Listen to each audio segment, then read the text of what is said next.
This year, we enter into celebrations making the 200th anniversary of railways, 200 years of world history and railway history, the connections between which we have yet to fully explore. In 1825, the United Kingdom opened the world's first railway line from Stockton to Darlington, a few miles served by the first steam locomotives, as many of you know perfectly. I believe that our association has a natural primacy, but also a moral and scientific duty to promote railway history at an event such as this. The association has worked hard to organize this event, and allow me to express my gratitude to Marie-Noëlle Polino, who has been its driving force and provided the decisive impetus. To the SNCF, a member of the association, which has provided us with the venue where we are now, and above all to our French partner, Rail Histoire, without whom we would not have been able to organize it or bring it to your attention. I would like to welcome its president, Pascal Lupeau, who has kindly joined us, as well as its general delegate, Florence Lunier, and the association's entire scientific team. As you can see, we will conclude this afternoon with the presentation by Michel Méger of the François Caron Prize, awarded by Rail Histoire.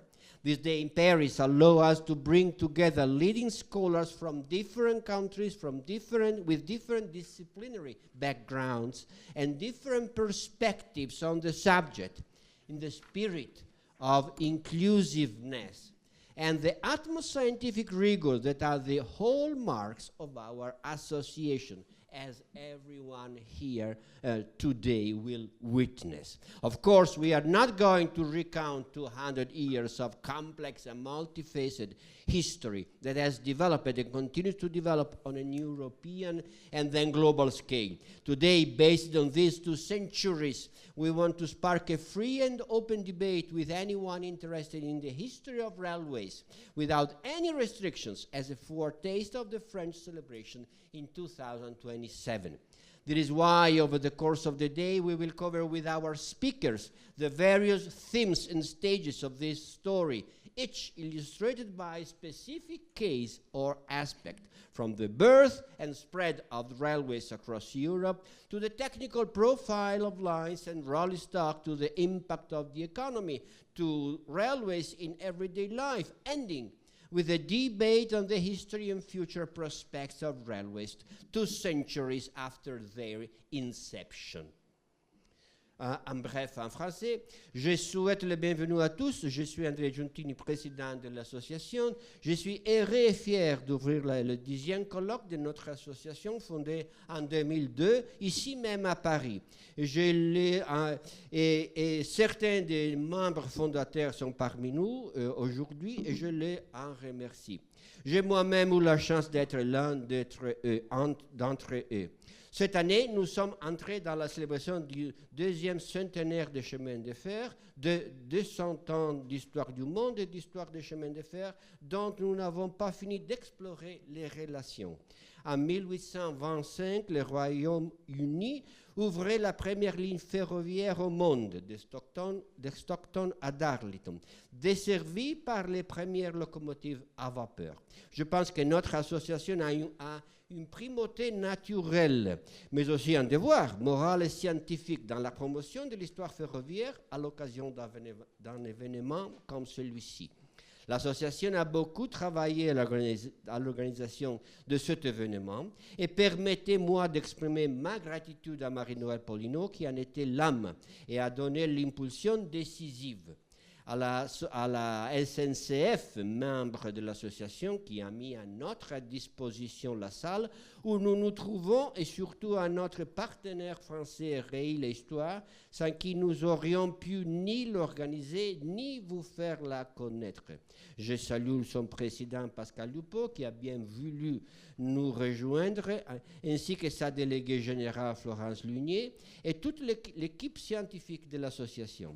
Comme vous le voyez, nous terminerons cet après-midi par la remise par Madame Michel Merger du prix François Caron, décerné par Réil Histoire. Cette journée parisienne nous permet de réunir des chercheurs de premier plan issus de différents pays spécialisés dans différentes disciplines et ayant des points de vue différents sur les sujets, dans l'esprit d'ouverture et de rigueur scientifique qui sont les caractéristiques distinctives de notre association, comme chacun pourra en témoigner aujourd'hui. Bien entendu, nous n'allons pas faire le récit de 200 d'une histoire complexe et multiple qui est développée et continue de se développer à l'échelle européenne puis mondiale. Nous souhaitons aujourd'hui, à partir de ces 200 ans d'histoire, susciter un débat libre et ouvert avec tout ce qui s'intéresse à l'histoire des chemins de fer sans aucune restriction et avant-goût des célébrations françaises de 2027. C'est pourquoi nous avons choisi d'aborder avec nos intervenants les différents thèmes et étapes de cette histoire, illustrés chacun pour un cas ou un aspect particulier. De la naissance et la diffusion des chemins de fer sur les continents européens, au profil technique des lignes du matériel roulant, à l'impact sur l'économie, au chemin de fer dans la vie quotidienne, pour finir par un débat entre histoire et perspective ferroviaire 2 siècles après leur début. Sitting next to me is Henri Jacolin, one of the presidents who before me, and better than me, gave strength and value to the association. He will tell us something very important about the upcoming International Railway History Association publication. Henri Jacolin. Merci. I'm glad to see in this small square the 4 presidents of our association, Michel Merger, from 2002 to 2008. I was president from 2008 to 2019. Then Paul Véron from 19 to 23. Then Andrea, our president today. So just a word about the book which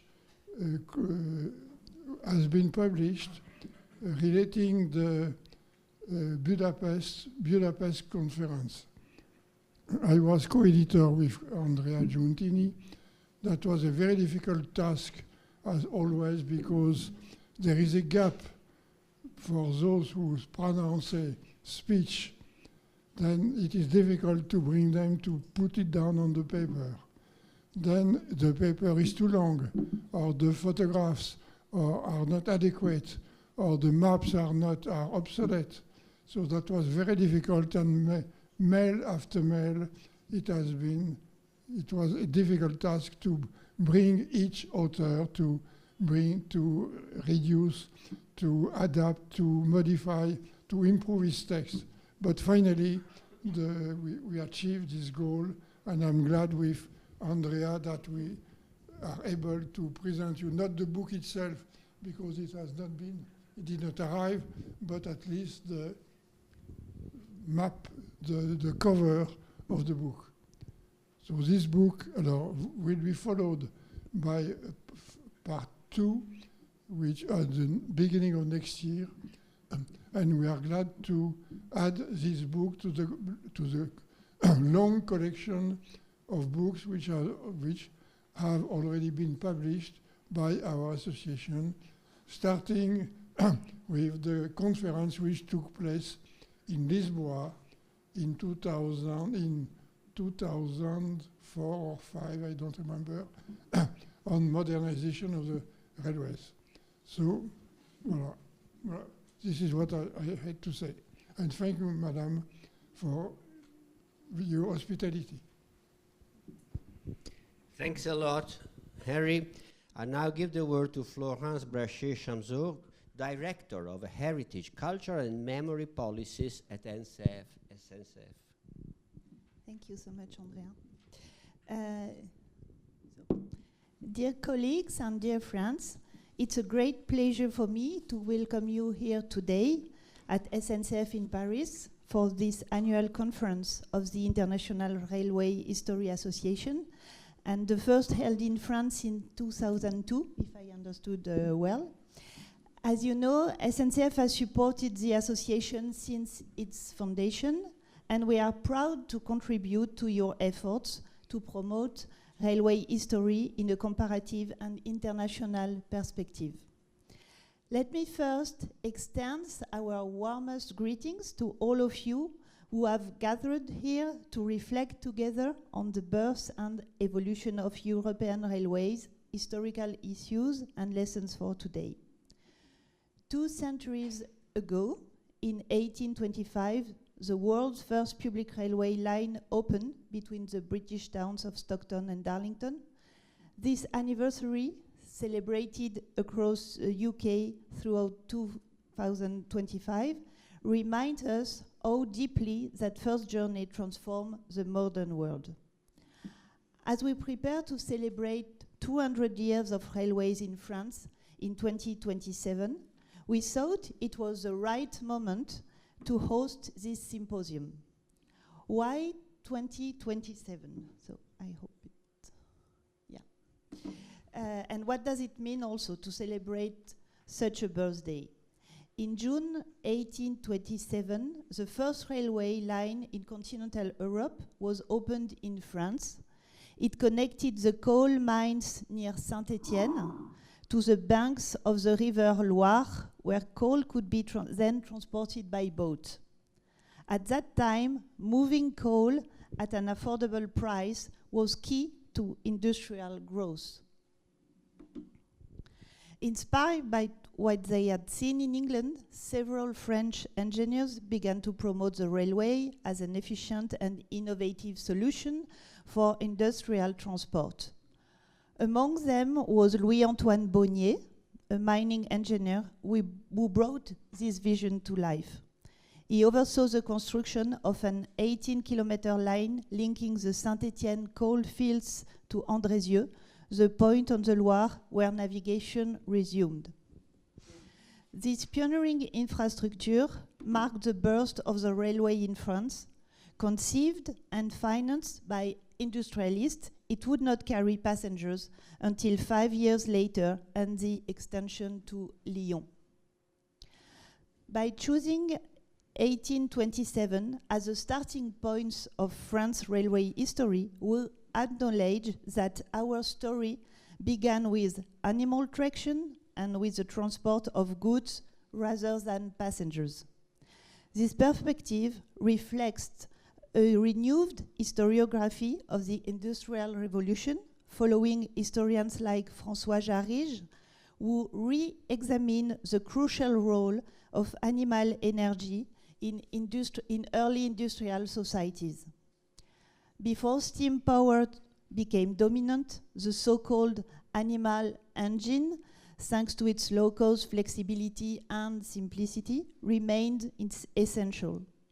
The Saint-Étienne-Andrézieux line embodies a moment when new technologies coexisted with older forms of energy, illustrating the pragmatic and hybrid nature of early industrial modernity.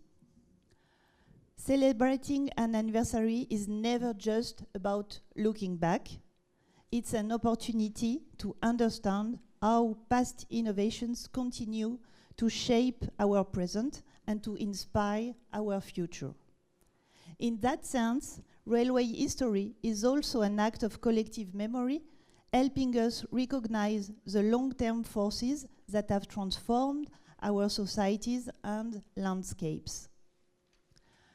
By studying these beginnings in Britain, in France and Europe, we also celebrate a shared European heritage of railway innovation.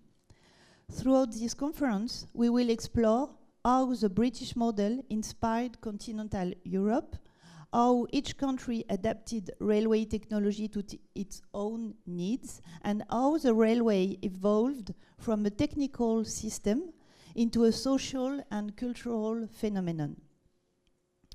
Finally, in today's context of climate crisis, I believe these commemorations by fostering a positive image of rail travel, can help promote a shift towards more sustainable mobility. Before closing, I would like to draw your attention to a monument located in this very building on the same story, a sculpture commissioned by SNCF in 1946 to Georges Sopic. It is dedicated to all railway women and men who lost their lives during the World Wars. In 1999, when SNCF moved its headquarters, this memorial was carefully transferred and reinstalled here, reaffirming our company's lasting commitment to remembrance.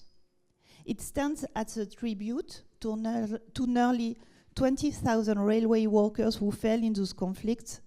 For us, as historians, it is a powerful reminder of the link between our past and our duty to transmit it.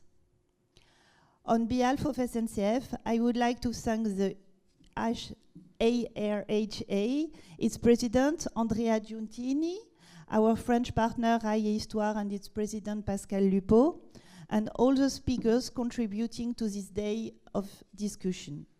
Special thanks go to Marie-Noëlle, whose enthusiasm and efficiency made this conference possible. I wish you all a stimulating and fruitful conference. Thank you.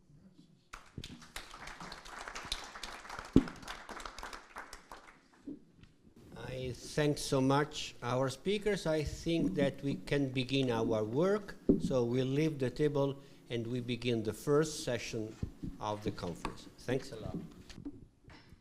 So, dear friends and colleagues, I won't impose on you the introductions.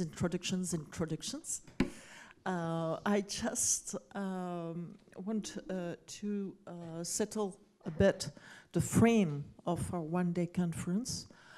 Those who intend to go back home with 2 centuries of railway history in 5 bullet points, what I should know and what I should say about it and show about it will be utterly disappointed, as you know. The aim of this conference is to have a survey of the most recent academic research illustrating the different topics which railway history will bring to us today. We are today all involved in present times. We are involved in railway present times, in railway policies present times, and what railway history is bringing to us is something that we have to remind and to remember. And that's the reason why each topic will be illustrated, if I may say so, by by our view, our today view of what these 2 centuries were and what they are now teaching us, if I may say, of course, with all inverted commas, about the teaching of history, which is not what history taught us. Okay.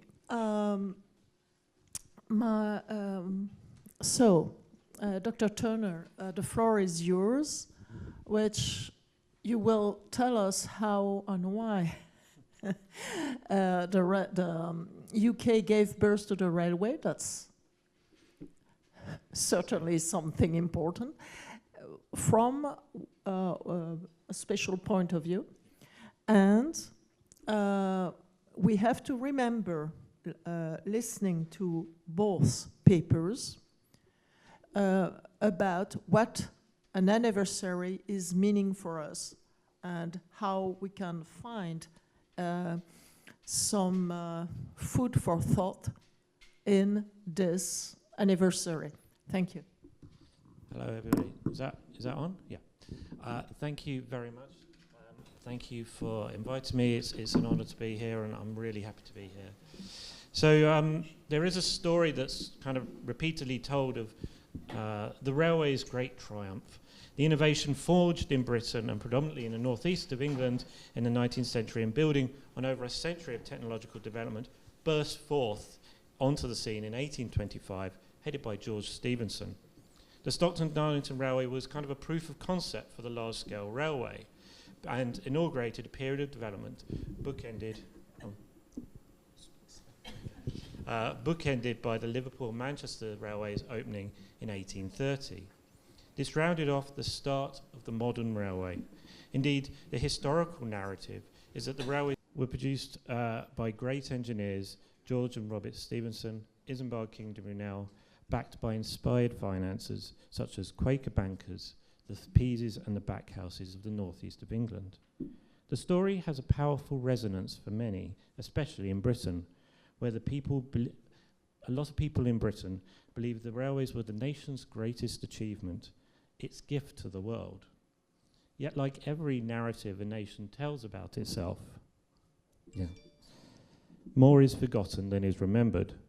In this paper, I will suggest that slavery and enslaved individuals had an important role in shaping the nature and development of the railways, and that this history has not yet been revealed. I will caveat what I say here today with an acknowledgement that these are formative research results, they're early research results, and that some of the elements that I will discuss are forming the basis of a bid for research funding. In 1944, Eric Williams published his groundbreaking book, Slavery and Capitalism, in which he looked wider and argued that slavery provided the British Empire with the means to pursue industrial development. For him, without slavery, there was no industrial revolution. Whilst there are legitimate criticisms and critiques of his argument, because Williams didn't just accept the claims that British industrial development was its own inherent achievement, the story was suppressed. British publishers refused to publish the book. And until recently, this area of research has not been discussed. But for some in Britain, it puts a stain on the narrative of British industrial greatness. The railways and where they fit have naturally not been included. In recent years, historians have explored in more depth the links between slavery and industrial development. The focus has been on the 1830s. In the mid-1830s, slavery was abolished in the British Empire. Not the slave trade that was abolished 2.5 decades before, but the ownership of enslaved individuals. Between them, 47,000 individuals who owned enslaved individuals from the UK received from the UK government £20 million in compensation for the loss of their property, enslaved individuals. Legacies of British Slave Ownership project has detailed the compensation recipients, creating a valuable snapshot who owned enslaved individuals in the UK at this time. Combined with other sources, they found that they invested in a host of enterprises: land in the empire's new frontiers, shipping, banks, industry, and of course the railways. The £20 million was a direct economic stimulus. The research of myself and colleagues builds on this work, exploring the link between railways and slavery. It takes a three-tier approach. It identifies individuals involved in railways who directly owned and profited from enslavement. It then explores those who made money off the trade in goods from enslavement, cotton, sugar, and coffee, and how they invested in the railways.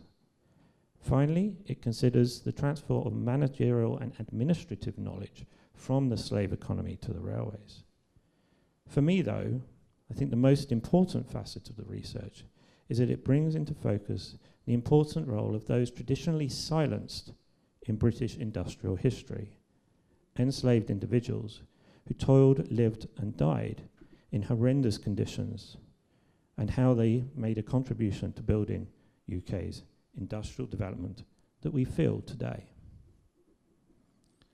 To understand the links between slavery and the early British railway development, the resources available are varied.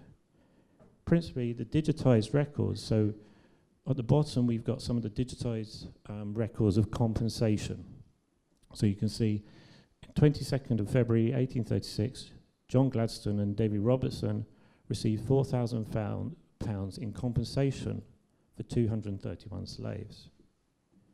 The other major resource are the subscriber lists. These can be cross-referenced with subscriber lists. When promoters wanted to build a railway in the UK, they needed an Act of Parliament. They put plans and other documents in, but they had to prove the project's viability and submitted lists of subscribers. These were people who had committed to invest in the railway if the project went forward. The list contained potential investors' location, addresses, and the amount they proposed to invest. These can be cross-referenced with the list of enslavers. Whilst imperfect, this gives us a sense of the flows of money from the railway slavery to the railway development. So you've got a list of subscribers to the South Eastern Railway, and as you can see, it's got their names, their residence, what their background designation, their background, their job, and the number of shares. So you can use these two lists together. And the Legacies of British Slave Ownership project used this approach, and we're going deeper, we're going wider with more lists. The first indication of slavery's influence on the early railways is when the £20 million was paid out. A considerable portion of this money went into railways. Between 1835 and 1837 in Britain, there was a railway boom in which around 1,800 miles of railway line were authorised by Parliament. This naturally coincided with a peak in share prices. We can see on this graph how much railway capital was authorised, so how much money Parliament said could be invested in the railways, as well as the cumulative amount of railway capital authorised. So as we can see, there's a peak in 1836 of the amount of capital authorised. This is the same time, 1835 to 1837, when the slavery compensation money was paid out. So there's a link there that we need to do more research on to establish more firmly between when there's a boom in railway authorisations, a mini mania, it's a mania before the railway mania, and the slavery compensation monies receipt. Individuals who received this money in a period of economic downturn and when there were a few avenues for investment saw the railways as a way to use their compensation money and make more returns. It is important to stress that the sources for railway capital in this period are diverse, and as I've mentioned, the Stockton to Darlington Railway were funded by Quaker Northeast bankers who were mostly anti-slavery. This is a contrast to the people I will talk about. To really understand the basis of early railway development and the funding and capital of it, we need to think about the commercial centres of wealth of Liverpool, London, Manchester and Bristol. Once technology was proven viable, once the railway technology was proven viable, in large part by the Stockton and Darlington Railway, their residents invested their expertise, their business expertise, and their money into the new industry. I will focus largely today on Liverpool. Whilst the economy of Liverpool was diverse and a range of trades, it had long involvement in the slave trade also, and it traded in slave-produced goods like cotton. It was the Liverpool and Manchester Railway, of course, in 1830, was a direct link between the port and the cotton hinterlands. These cases demonstrate this influence. The cases I present will demonstrate the influence of Liverpool capital, northwestern capital, in the railways. This was something that a couple of academics, Seymour Broadbridge and MC Reed, pointed to in the 1960s and 70s. But the data has been lost from that, and we're going in more depth to look at it. John Moss was probably the most influential individual at the nexus of enslavement, railways, and the transference of wealth and power from the pre-railway age to the post-railway age. His father had been involved in the slave trade. He was a founding partner of Moss & Co. Bank in 1808, and he owned plantations with his brother Henry. When his uncle died in 1820, he inherited 1,000 enslaved people on the Crooked Island plantation in the Bahamas, including a 2-year-old girl called Juliana. I sometimes like to mention the names of the people who were enslaved because they have no voice in this story. They don't get to tell their perspectives. So I do occasionally mention the names of people who were owned by people. She was born into slavery and worked in later life for Moss's profit. In 1823, he purchased the Ana Regina estate in Demerara, now Guyana, to utilize those enslaved people. Juliana was moved forcibly. By 1833, Moss owned around 800 individuals, and on the abolition of slavery, he received £40,000. Moss was therefore dripping in slavery wealth and diverted his business energies into the new railways, taking advantage of the new opportunities this new industry provided. He was on the board of the Liverpool and Manchester Railway and became chairman of the Grand Junction Railway linking Birmingham to Liverpool and Manchester. He utilised his extensive business connections to raise the share capital for the railway of around £1 million, and the company's 1833 subscription list shows that he was proposing to invest £10,000 in shares, whilst his brother Henry was investing £5,000. But to go further, my research shows how profound the links to slavery were in making this project happen. At current count, and I haven't looked into everybody on the subscriber list, 18% of the share capital of the company can be linked to enslavement in some way. Moss himself also provided all the loan capital, so when an Act of Parliament was passed, the railway had authorisation to raise share capital and loans from like banks and private individuals. Moss provided all of the loan capital of nearly £364,000, aside from another £50,000 from another enslaver, John Gladstone, who was the father of the later Prime Minister, William Ewart Gladstone. Indeed, it is from his success plantation in 1823 that Jack Gladstone, an enslaved individual who took the name of his enslaver, led a rebellion against the authorities and the enslavers on the island. And that event is really important in pushing the British government to think about ending slavery. In sum, currently, I have calculated that a minimum of 40% of the line's capital can be linked to the wealth generated from enslaved individuals. The railways we travel on, then, didn't just spring from nowhere. They are the legacy of labour in horrendous conditions of enslaved individuals, of Juliana and of Jack and others. Should also be said, I mentioned John Moss was actually also on board and important in raising capital behind the Paris to Le Havre railway. And but he went on, he had all these business connections, and he went on to lead the Liverpool Interest, a group of influential French shareholders. Liverpool shareholders. And their considerable investment in railways around the nation meant that they brought pressure to bear on the policies of different railway companies around the UK.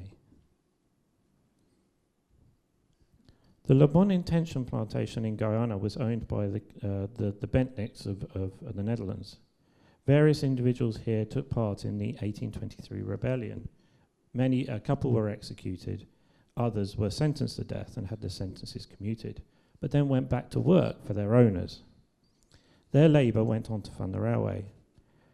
The mortgages for La Bonne Intention were held by Daniel Willick, a Liverpool-based merchant and consul for the Netherlands. He received goods as a merchant that helped pay off the mortgage. And in 1835, he received just over £13,000 in compensation money that partially paid off some of the mortgage. When it used his wealth he received them to invest in various railways, and by 1840 he had subscribed to the building of 13. One was very far away from Liverpool. It was the Eastern Counties Railway that run from London to Colchester in the east, so east of London. This was essentially a Liverpool project, the city subscribing 22% of all the capital, with slavery-linked individuals throughout the subscriber lists. The influence of enslavement manifests itself differently elsewhere, whether it is the trade in the goods produced by the enslaved that are important. Manchester by the 1830s was on the map as Cottonopolis, turning vast amounts of raw cotton picked by enslaved people into fabrics. Growing demand from Manchester had led to an increase in the expansion of cotton production and the slave system in the south of the US. Buoyed by the Liverpool-Manchester's railway success, Manchester interest promoted the Manchester and Leeds Railway. This was effectively to join Liverpool-Manchester Railway to railways in the west of England to create a complete line between Liverpool and Hull. While Seymour Broadbridge in the 1960s reported that 90% of the capital for this railway came from the northwest, more detailed analysis shows that 48% came from Manchester. We see on the subscriber list considerable merchants and manufacturers, many of which have been identified as being linked to slavery in the cotton supply chain. Edward and John Westhead each invested £10,000 and were cotton manufacturers, whilst John Brooks of Manchester derived his £3,000 that he subscribed from calico printing, so printing on cotton. There's only an initial figure, but so far 25% of all the subscribed capital of the company have some identifiable link to slavery. But the story doesn't stop there. The railway company then made money from transporting cotton, and because they allowed quicker movement of goods, led to the intensification of the plantation system. Indeed, you can, a very useful study, and forgive me, the author's name escapes me at this point, but showed that as the cotton system intensified in the US and expanded in the US, so did the railway system in Lancashire. So the two things are intimately connected.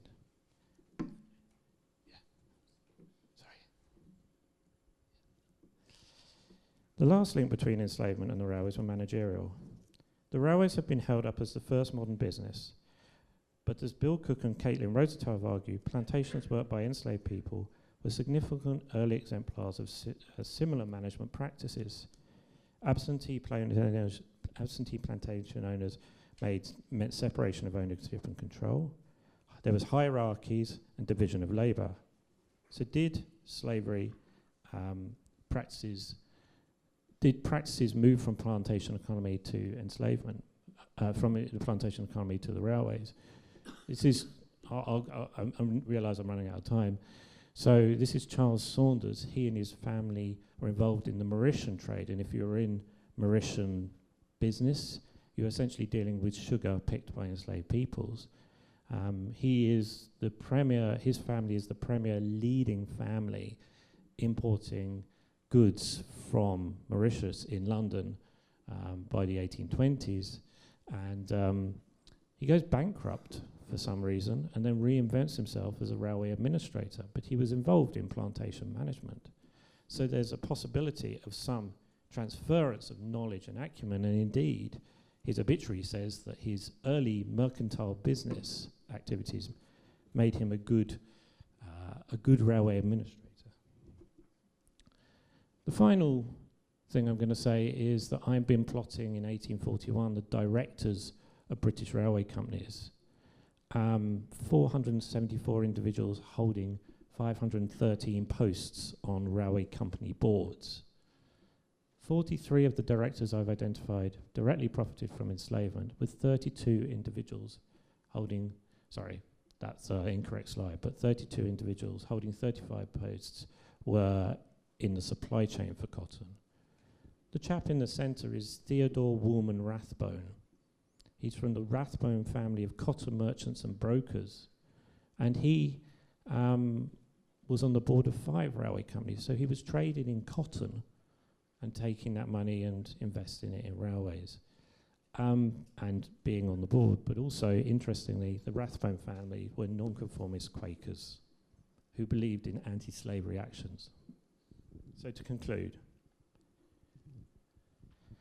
so what can these early pieces of research tell us? As I stressed at the beginning, I'm not saying slavery was the sole influence on railway development in the United Kingdom. Nevertheless, what these examples demonstrate, point to, is that the money and wealth that had been accrued off the back of enslaved people and the compensation of the money of the 1830s did shape the course of railway development, although the extent of that development needs to be ascertained. Significantly, what I hope I've acknowledged here is something that has not yet been written into the history of books, whether that be about industrial development or the railways specifically, and it has been even suppressed or ignored. This is the role of enslaved individuals in the industrial development who lived, worked, and died in horrendous conditions. And there's more research to be done. So thank you very much.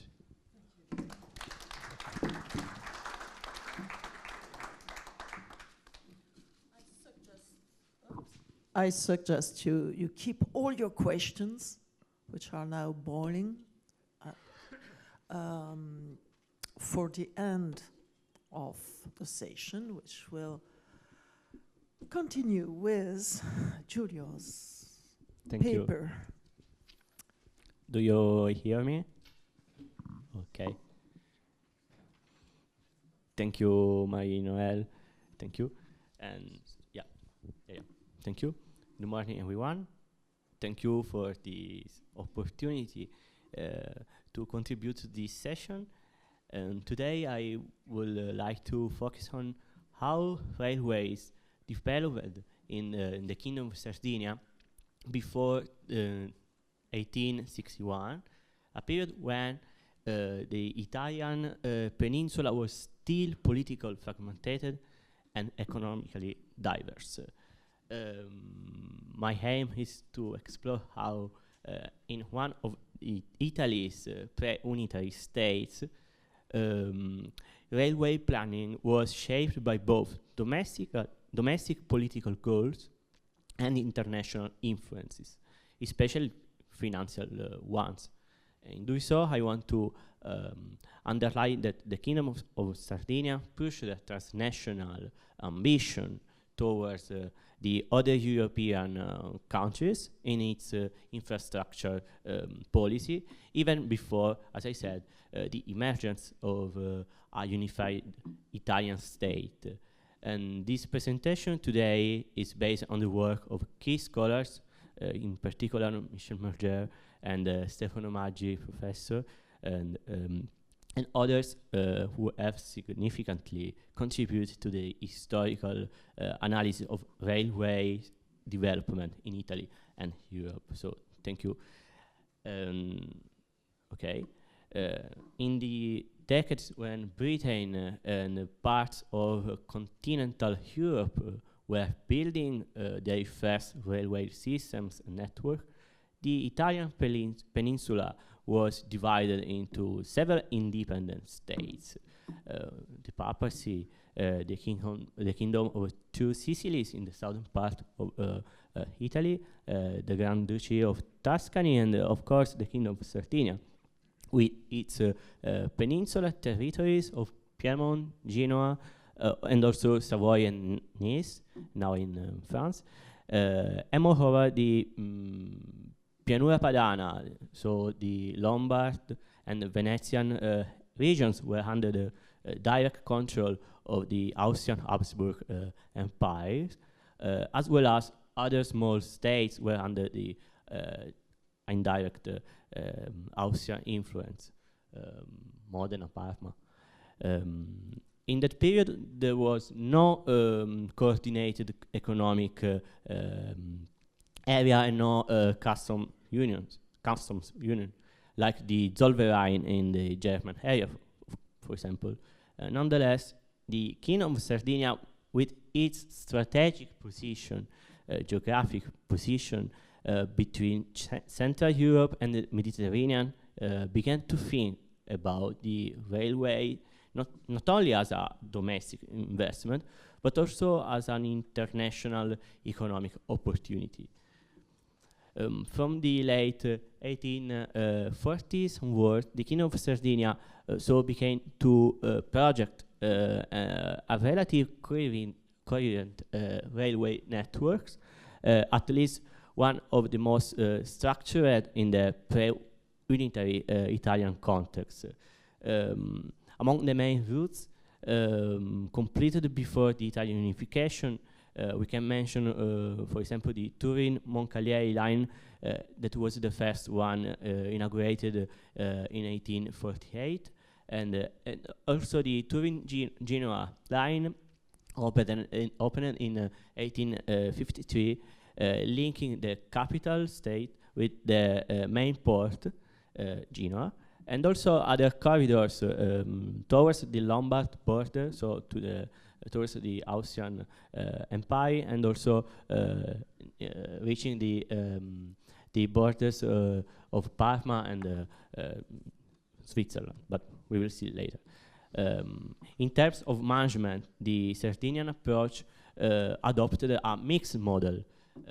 The state was directly involved in funding and supervising the most strategic lines, but at the same time, several concessions were granted to private companies, especially investors connected to international banking networks such as the Rothschilds. And this governance model differed from those of other Italian states. Of course, the Lombardy-Venezia region, under the Austrian rule, the railway planning was part of a broader imperial strategy, without a regional autonomy. And by the 1860, the Kingdom of Sardinia had built around 851 kilometers of railway lines, accounting for nearly half of the total railway kilometers across the entire peninsula at that time. But Sardinian ambition could not have been realized without foreign capitals, of course. And among the most influential actors were the Rothschilds banking houses, based here in Paris. They were deeply involved in European infrastructure development, holding concessions and influence in Austria, and also France, of course, and the Italian states. And in particular in the Kingdom of Sardinia, they were central to the foundation of the Vittorio Emanuele Society. Vittorio Emanuele was the king of Sardinia.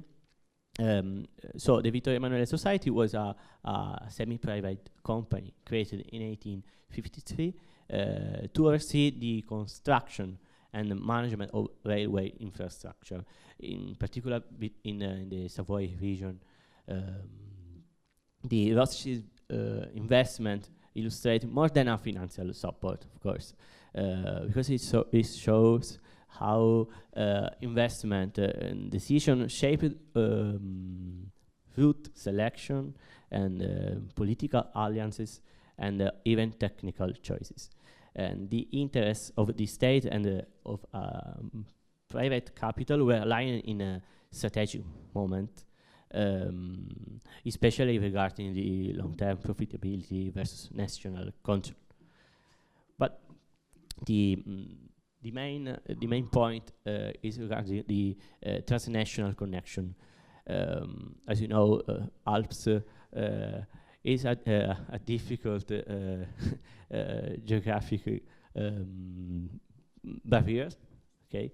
And so the most significant infrastructure plans developed by the Kingdom of Sardinia at that time was the project for a railway tunnel under the Alps, the Mont Cenis tunnel, later known as the Frejus tunnel.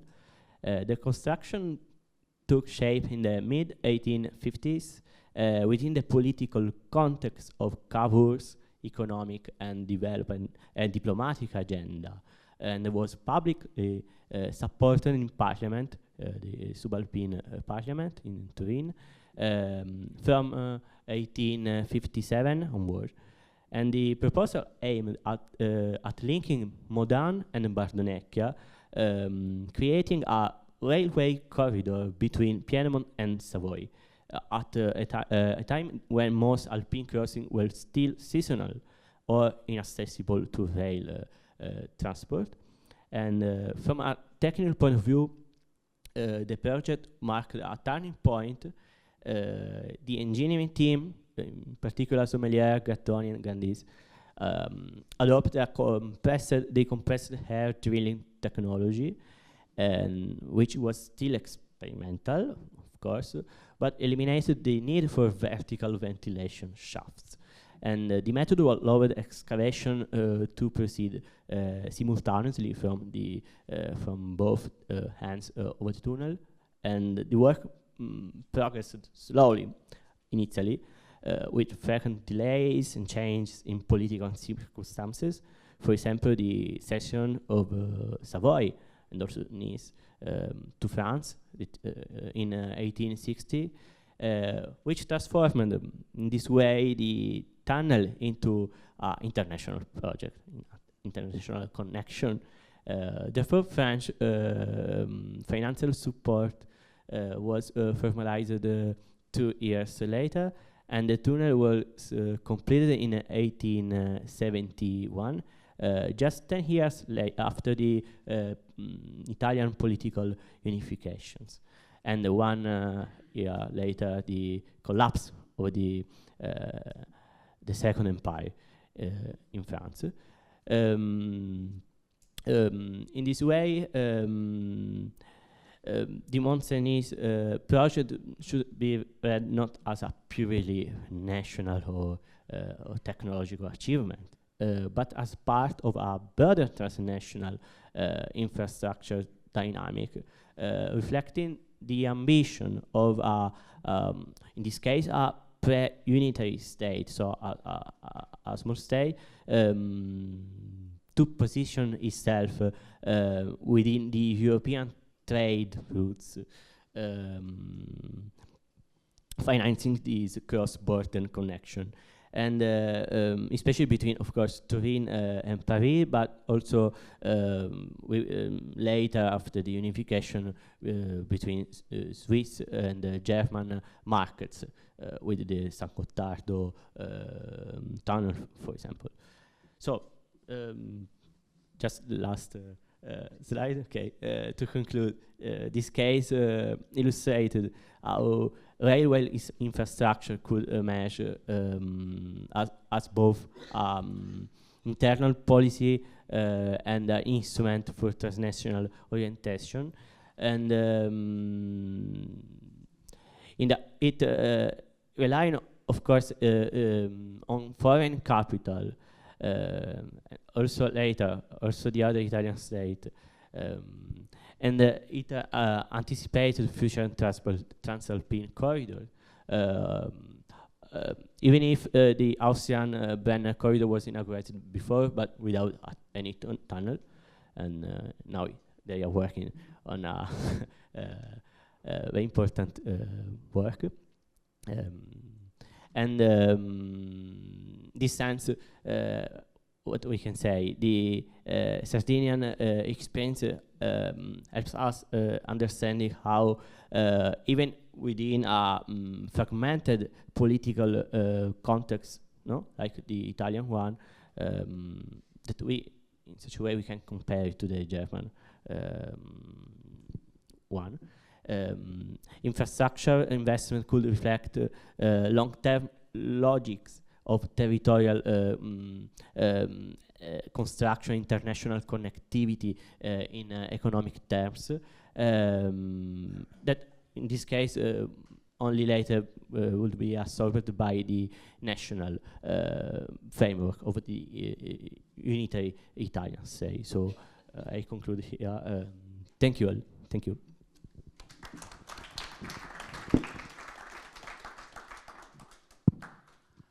Well, so we are the lucky honor of half an hour of discussion. So, to make things, of course, sketchy, we had the 1830-1840 private capital and re-investment, and we had the 50s, 60s political views and financial market. This is, of course, sketchy. The question was how the railway was born in the UK and continental Europe, a comparison. So, if you have questions about, of course, both papers, for which I really thank Giulio and David, or if you have comparative history insights, you're welcome to express them now.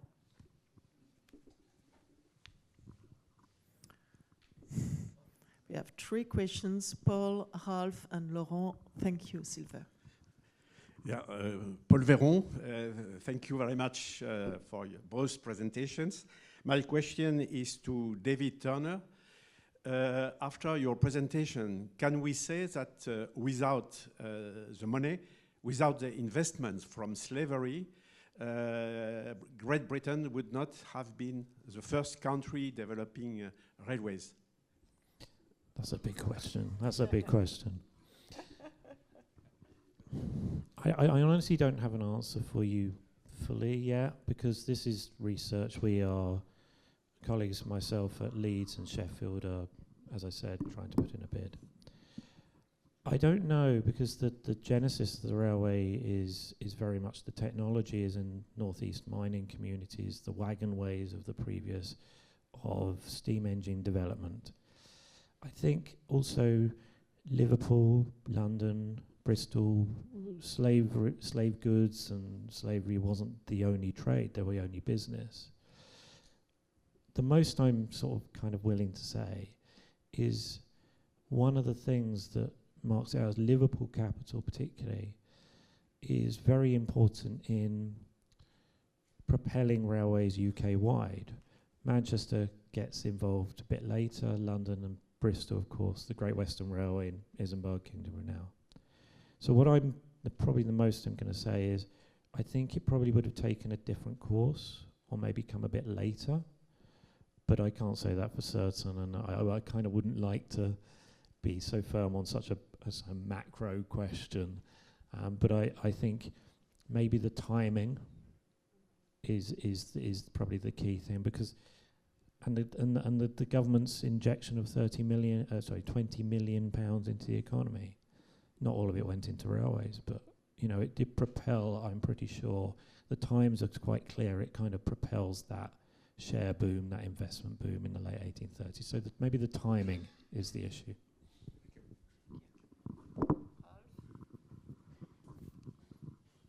Yeah, Ralph Roth. I have 2 questions, one to David Turner and one to Pappa. First question is, can you say something about the amount of money which was invested from slavery money to the railways, and which partition was made from this money in the early investments of the railway network? And to you, Germany and Italian have something in common at this time, the division in different states. And what do you say about the, what was the reason for connection to become a national state at the end of this time? Which role played the railways in this respect?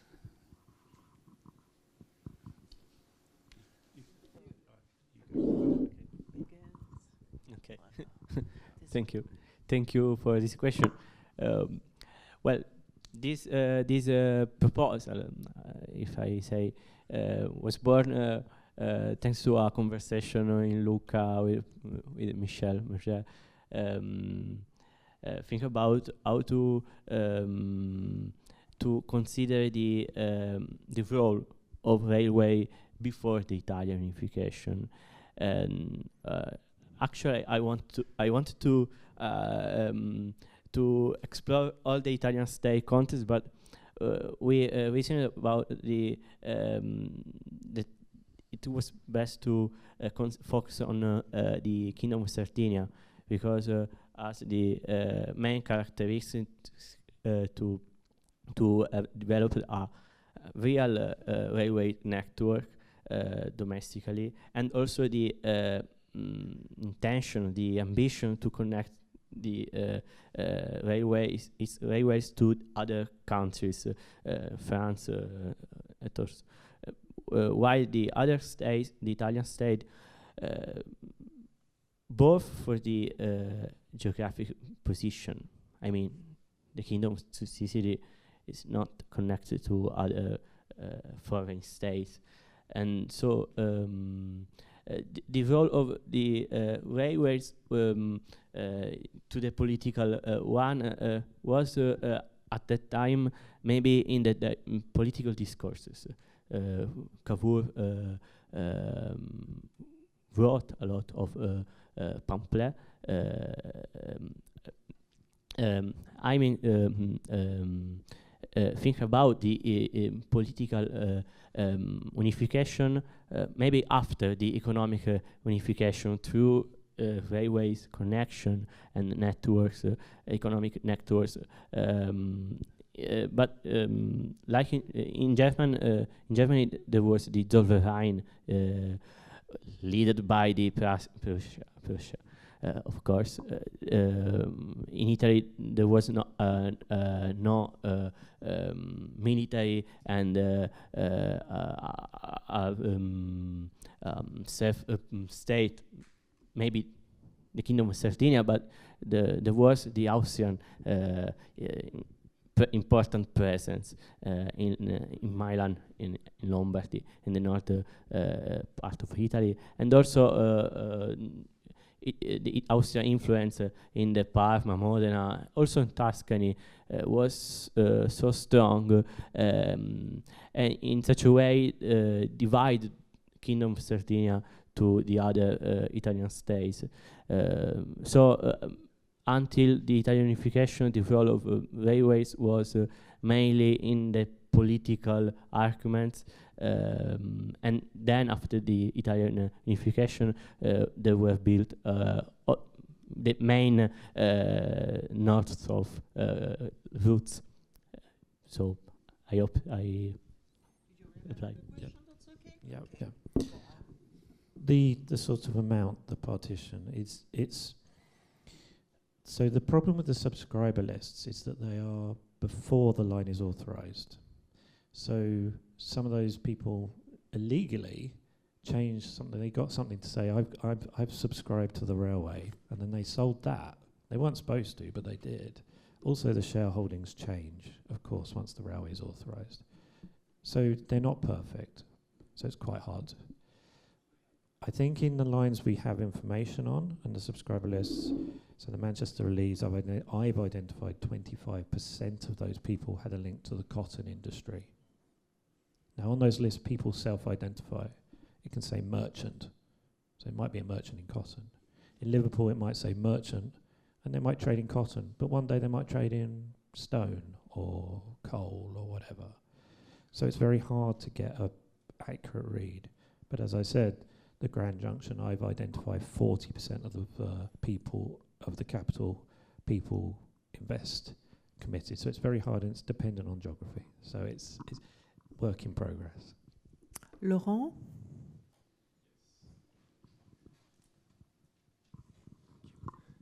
Thank you very much for both very interesting papers. I would focus on the concept of strategic corridors, which was mentioned. What we call today strategic corridors, which I would very, very briefly define as an important trade and sometimes military highway. To both of you, I would ask when and where can you trace back the first visions of strategic corridors in the development of European railways, if we go back to the roots of the industry, and more specifically concerning Italy, how did this concept of strategic corridor evolve after unification and up to the First World War, not only north-south or south-north, but also east-west? Thank you very much. Nous avons une question là, Silver, aussi là-bas. Yeah. Who wants to answer first? Well, first in time, UK, please. So the UK's perspective, of course, is different. There was no government plan for the railway. It was all private investors who generated their own project, raised the money, then had an act of parliament passed. And so strategy is very dependent on the individuals and what they see as priorities. So to give you an example, the Stockton and Darlington Railway, it's a priority to move coal out to the docks at Hull. So they raise a project and a plan. Now the Parliament's role was weighing up different competing projects. So there were the Grand Junction, which was one of the first major main lines, was from Liverpool or Manchester line, the Liverpool-Manchester Railway to Birmingham. There were competing projects that eventually ended up being merged in 1833. So Parliament does play a sort of mediating role between different projects in a locale. So there's no, the strategy corridors are, the planning is very much dependent on the individuals, but it becomes, there is a moment in the 1840s where the British government says, actually, we should be planning this stuff. And then private interests get that individual removed from government or from the civil service. So I think it's very much the strategy corridors that are laid down in the 1820s, 30s and 40s very much shape how development rolls later. But if you look forward, that has implications, because of course Mark Casson, who some of you might know, he did a counterfactual network to see if it hadn't been private business, if it had been more planned from the 1840s onwards, the railway lines in the UK would serve all the same places for, I think it was about a quarter of the less capital spent and about a third of the less mileage. So, yeah, so it's very dependent on the private individuals, and it didn't deliver Britain a particularly efficient, Mark's words, didn't deliver a particularly efficient network. So, and I know that's very different in different nations.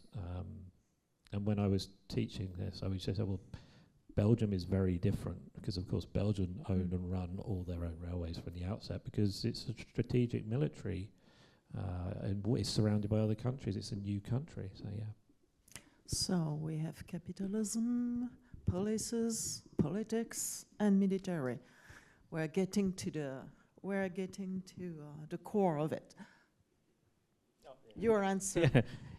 Okay, thank you for the observation, the question. Just in few words, maybe it's better keywords.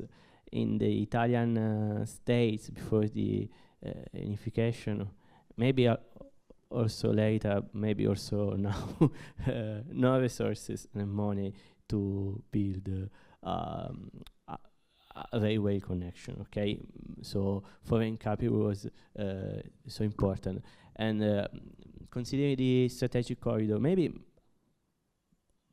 after the Italian unification, Italy aimed at being a strategic corridor as a nation in the Mediterranean, considering the possession of the Suez Channel, but also the construction of the Suez Canal in 1869, just 8 years later after the Italian unification. So the Italian north-south railway connection was important, but constructed so slowly, and considering the domestic connection, the main strategic corridor, meaning the tunnel from Bologna, Florence, happening connection was the domestic strategic corridor. The international one was the Transalpine corridors. I mean, thank you. Okay, there, just 1 minute, monsieur. Bonjour et merci beaucoup de m'avoir donné la parole. Je tenais, c'est pas une question, mais je tenais à remercier le président de l'association. Je suis architecte Hamman Mohamed camerounais. Le Cameroun va bientôt, parce qu'on va faire une manifestation au Cameroun en décembre 2026. Le Cameroun a connu la période allemande, la période française, et maintenant c'est les Camerounais qui vont continuer à faire leur chemin de fer. Donc, je voulais demander le parrainage de l'association pour notre manifestation qui se tiendra au Cameroun en Gaoundéré en décembre 2026. Merci beaucoup. Merci, monsieur. Le micro à Michel Merger. About the Sardinian kingdom and the project of Fréjus. It is very important to underline that this transnational ambition of Cavour Paleocapa, it was the Ministry of the Public Works, was to develop the traffic from Genova, and this traffic after can be directed in the North Europe. So, but it was a problem because the PLM company did not agree at the beginning this project, because it was the interest of PLM to develop the traffic of Marsilia. So, but we have this Cavour was at the inauguration of Paris Saint-Germain, and he was in England to see the development of the first railways. And his ambition was not only personal ambition, you know, it was very enthusiast. And it was not like Thiers in France. And this is important, and an aspect of economic. Giulio has underlined this vision of this transnational ambition, and it was very, very important to underline this one. Okay. Okay, so we had policies and politique d'aménagement, policies as well as politics. David, you ask for sorry, David, Paul, and Monsieur. Okay, sorry. Bonjour, thank you. I have a question or an observation for Dr. Turner, linked to your point about the influence of the compensation of slavery being a sort of pump priming of a process that was already ongoing. And I was wondering if you could just enlarge a bit on the momentum more generally. We're talking about the momentum of building railways, but it's part of the momentum of the Industrial Revolution. You mentioned the fact that railways began in the northeast for reasons of moving coal. The Stockton and Darlington was built, financed by a coal mine owner, to move his goods. No slavery there, perhaps. But maybe there were links. You talk about the use of this compensation money by the slave owners Do we know anything about the origins of the wealth of the slave owners? How did they get to own the slaves? Were they northeast coal miners who bought slaves? Do we know if there's a circuit of that nature? So the northeast, it's interesting when you look at the subscriber list for the northeast, you don't really see as many people who list themselves as merchants or slave owners. And yes, the Peaseys and the Backhouses who were behind the Stockton and Darlington Railway were not involved in enslavement. The Backhouses was a banking firm. They were anti-slavery and Quaker, but a lot of people who were involved in slavery banked with them. So they were making interest and money off that money.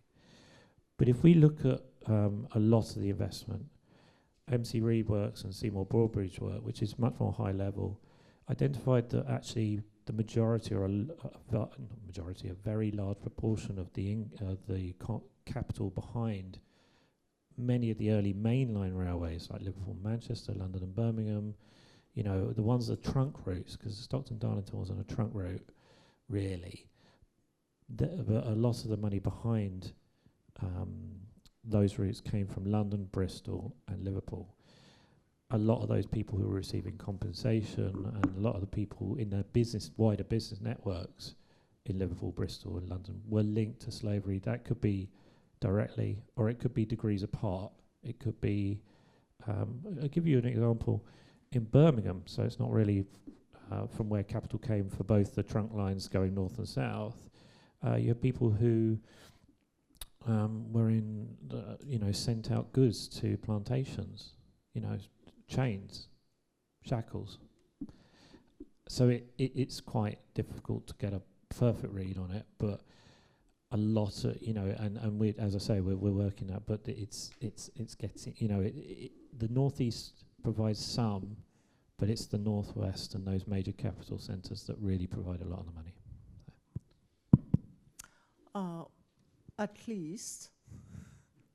At last. Good morning, bonjour. I'm David Walthall. Thank you to both of you. I have a short question for both of you. For Giulio, you talked about the important development of the tunnels between Italy and France, between Torino-Lyon. We know this continues today to be a very hot topic. We think about the NOTAV movement. Are there any lessons from the first tunnel construction that can help us understand the debates that we still have today on that connection? Were there similar debates then as now? So that's a question for you. And then for David, thank you also. I think it's so interesting to think about the complexity of capital movements. And we know that the slave trade necessarily involved the United Kingdom, but also the United States. Do we know any research about investment from American slave plantations, cotton interests into the UK railways, or vice versa? Were UK investors also investing back in America to support that capital trade? Thank you. Thank you, David, for this very large question. We have exactly 2 minutes each. Yeah. Just in one beginning. Oh, sorry. Okay, thank you. Just in one sentence, maybe we can talk later. Thank you for this observation because it's so interesting. I to be honest, I didn't focus on it, but it's so interesting. I mean, the villages where the works begin had 400 inhabitants and 100 inhabitants at the time. And the key word at the time was progress, so to build. And so maybe the attention to nature came later. The Ministry of the Ambient in Italy was created only in 1986. So, I mean, thank you. We'll talk later. Thank you. The first question, US investment in UK. I've never seen a US investor on a British subscriber list. Second question, Yes, there is. It's not. It's an area we want to research. But yes, British investors did invest in US railroads. So, but again, we need to do that more. Thank you very much for these short and decisive answers. We have enriched our cloud of words for today. The key word now is efficiency. What works goes ahead. Yeah, okay. And we know also that whatever is born has parents, and whatever is history has causes. And to go on to the second session. Thank you very much.